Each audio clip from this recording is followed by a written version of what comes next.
رحمۃ اللہ، اہل حدیث اپنے آپ کو مسلمین کیوں نہیں کہتے؟ میرے بھائی، آپ کو کس نے کہا کہ ہم نہیں کہتے؟ ہم اہل حدیث ہیں، قرآن اور حدیث والے، یہ ہماری صفت ہے، یہ ہماری صفت ہے۔ اور ہم اہل سنت ہیں، یہ بھی ہماری صفت ہے۔ جیسے حواریون کیا تھے؟ حواریون ان کی صفت تھی نا، اور انصار اور مہاجرین یہ کون تھے؟ یہ ان کی صفت تھی۔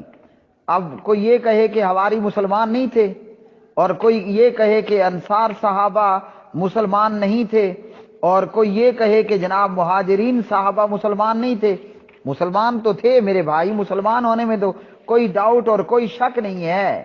جب ہم نے دین اسلام کو تسلیم کر لیا، جب ہم نے دین اسلام کو قبول کر لیا تو ہم مسلمان تو ہیں، لیکن ہماری صفت ہے اہل حدیث۔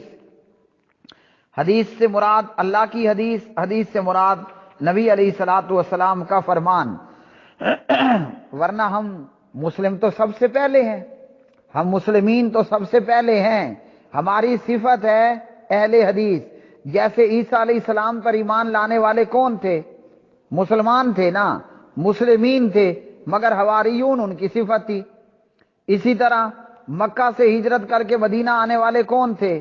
ابو بکر، عمر رضی اللہ تعالی عنہما وغیرہ، مسلمین تھے، لیکن ان کی صفت تھی کیا؟ مہاجرین۔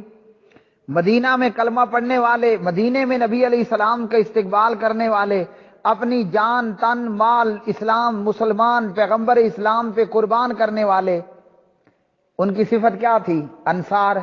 اب کوئی کہے کہ جناب تم انصاری کہتے ہو، مہاجر کہتے ہو، انہیں مسلمان نہیں کہتے ہو، انہیں مسلمان نہیں مانتے ہو، تو یہ سوال نہیں بنتا میرے بھائی۔ مسلمان تو ہم مانتے ہیں، ہم مسلمان ہیں، آگے ہماری صفات ہیں۔ جیسے ہماری صفات ہیں مومنین، قانتین، صادقین، صابرین، خاشعین، متصدقین، صائمین، حافظین فروجہم، ذاکرین، یہ کیا ہیں؟ یہ ہماری صفتیں ہیں۔ قرآن مجید کی یہ آیات میں سے آپ کو میں نے پڑھ کر بتائی ہیں، سورۃ الاحزاب پارہ نمبر 35۔ تو ہم مسلمین ہیں، مگر ہماری صفت ہے اہل حدیث۔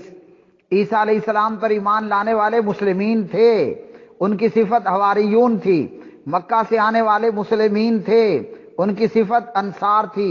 مدینے میں استقبال کرنے والے مسلمین تھے، ان کی صفت انصار تھی۔ امید ہے کہ جواب کفایت کرے گا آپ کو۔